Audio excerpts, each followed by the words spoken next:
There's this toxic lie that's going around marriages.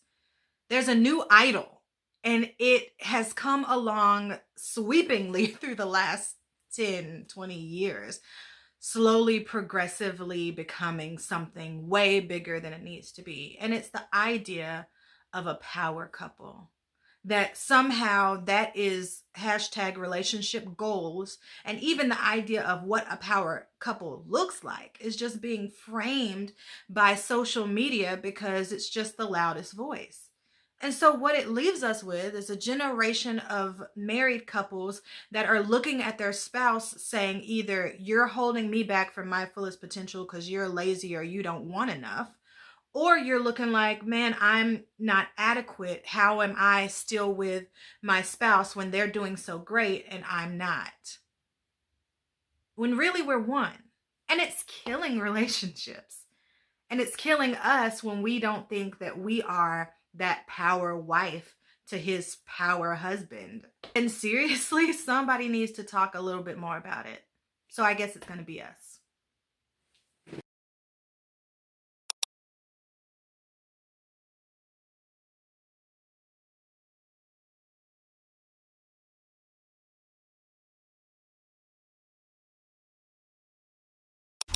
I will trust your love.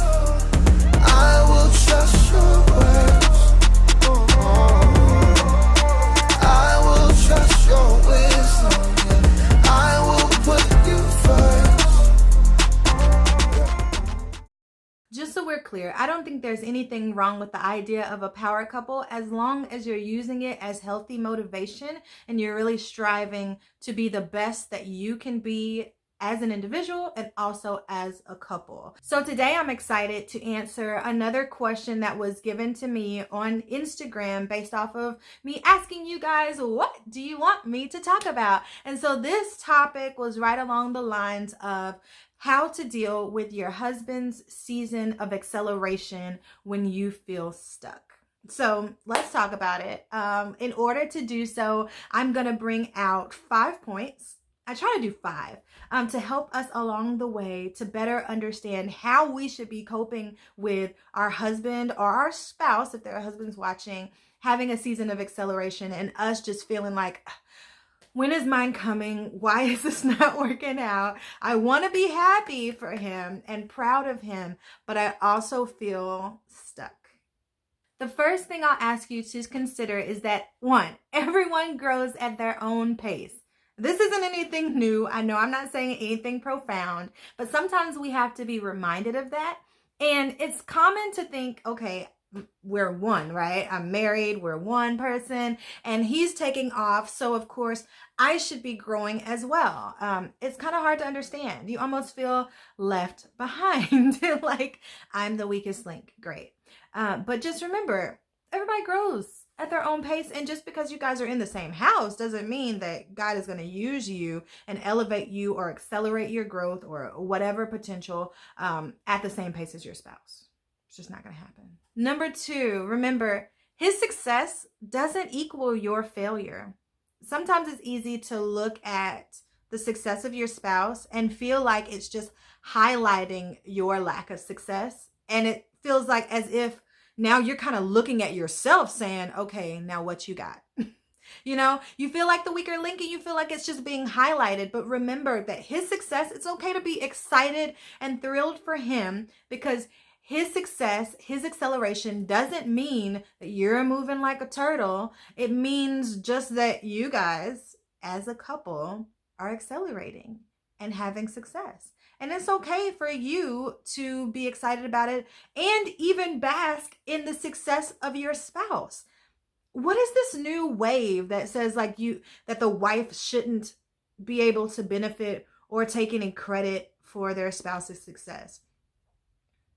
I think I know what the issue is. So you guys know the saying, behind every successful man is a strong woman or a successful woman or a supportive. It's always some type of attribute, but it is behind every successful or great man, there is a woman who has some type of quality that helped him to get to where he is. And we say that, but we don't as women truly believe it or understand the power and the significance that we have in our husband's life, success or failure. You guys, we see a lot of successful women, and they are usually single. You notice that? That just goes to show how much we give up when we get married subconsciously, that we are willing to let go of.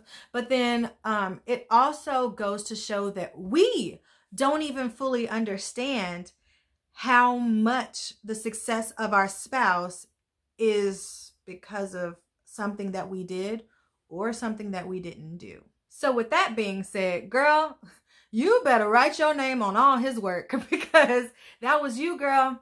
A round of applause. Okay? Okay. That brings me to point number 3. His success benefits both of you, girl. You two, as a couple, as a package. If God has chosen to elevate your husband or to accelerate his mission, his goals, his passions, then that simply means that not only did he trust your husband, but he trusts your husband's family, which is you, girl. God trusts you. All of this is benefiting you as well, and says volumes for how God feels and trusts both of you to carry out his work. Number 4, use it as motivation. You're right next to acceleration and greatness. Use that as motivation and figure out how you can achieve whatever it is that you want to achieve. The 4th bit of advice that I would give you is to understand and appreciate the sovereignty and the love of God in all of this. So let's just think about it, okay? So your husband is experiencing acceleration in his life, in his ministry, in his field, whatever the case may be. What type of strain does that put on him? What type of time does that take away from his focus of his family? What does that look like? And what cost would it be if God were to say, okay, now you, at the same time, I'm going to have you doing this? Doesn't that just take you both in different directions, especially if you haven't figured out how your purposes coincide and how ministry can be involving both of you? What does that look like if neither one of you is focused in on the marriage? That sucks that 9 times out of 10, the wife is the one that ends up being the one that says, hey, we haven't spent time together. We haven't. No, your husband can tell you when the last time is that you had sex. That's their role. However, we're usually the ones that know when the last time is that we had a date. Like, dude, it's actually been a month. So when are we going to, and movies don't count. Going to the movies does not count. When are we going to do something else? Okay? Was that personal? Maybe that just hit me. Probably. But when God is using one of you, he's using both of you. Sometimes it is a gift that he's not accelerating you both at the same time. And also maybe he's giving you guys time to figure out how you can figure out this thing and do this thing together. Maybe he wants to do something powerful for both of you. So think about it. What area is your husband accelerating in? And then start asking God, how does my purpose align in that? Because maybe God is showing you where the target is so that you can start aiming better. I know I felt like I was just aiming everywhere. I felt like, okay, God, I'm good at this. And I'm good at this. And I'm good. But what do you want me to do? Where do you want me? And being able to see where the acceleration is happening in my home shows me where I need to be honing in on, because that's how God wants to use us. And the 5th thing that I want you guys to keep in mind is to avoid regretting your past decisions. It's easy to look at your spouse and their success and start to think, if I hadn't blank, then I would also blank. You start looking at the decisions that you've made selflessly for your relationship, and you start saying, okay, maybe that's it. Maybe it's because I made this decision and he didn't make this decision. I gave this up. He didn't give this up. That now I'm where I am. And we start regretting, and we start judging our past decisions and our past self. The truth is that God ordained your decisions. God ordained where you are today, and any decisions that you made, they're done. Stop regretting it, because then you start regretting people. That's where it goes next. You start using your husband, his success, you start resenting it. You start to believe that maybe I married the wrong person. Maybe he's holding me back. That ain't it. And that's a dangerous mindset to even go down. So try to avoid it at all costs. Once you start looking at past decisions, going down memory lane, and start thinking, if I hadn't this, then that, you turn it. Go the other way. That ain't where we want to be. All right, so I've given you guys 5 things to think about when dealing with your spouse's season of acceleration and you feel stuck. And I hope that they helped. But you might be saying, Ryan, okay, that's all great, but I still feel stuck. What do I do in the meantime? These feelings won't go away. Change your idea of what it means to be stuck. You're not stuck. You can still keep moving. You can still be motivated. You can still grow in areas that you feel like God is leading you to grow. Maybe you're just lacking a little bit of motivation. Use your spouse's success to motivate you to want to grow a little bit more. And then also understand when jealousy and envy is coming in, because those are toxic and they're dangerous to the success of your marriage. But on top of that, be glad and grateful for every new challenge that your family is able to accomplish, face, and win head on. Just be excited and chill, relax. Girl, you get one life to live, and that is it. If you spend a nice chunk of your life thinking about where you're not, then you've wasted everything that you could have been watching and looking at. And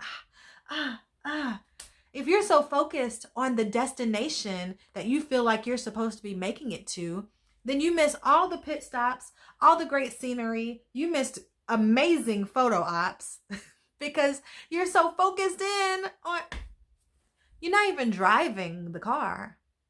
So enjoy the ride. Take some naps. You'll get there. Because once you get there, then what? Boo, boring. And if your concern is, Ryan, I just feel like I want to reach my fullest potential because I know that God has something for me and I want to be used. You're being used. We don't even know how God wants to use us. So stop trying to predict, because you see all the great things that you have that you could offer the world. Find a person to offer it to. If you're a mom, offer it to your kids. Pour into them and enjoy. And when God calls on you to do more, he will call on you to do more and you'll be ready. But even at that, you want God's will to be done. You want his name to be made great. Then play the role that God has for you to play and be grateful. And I think that's really hard.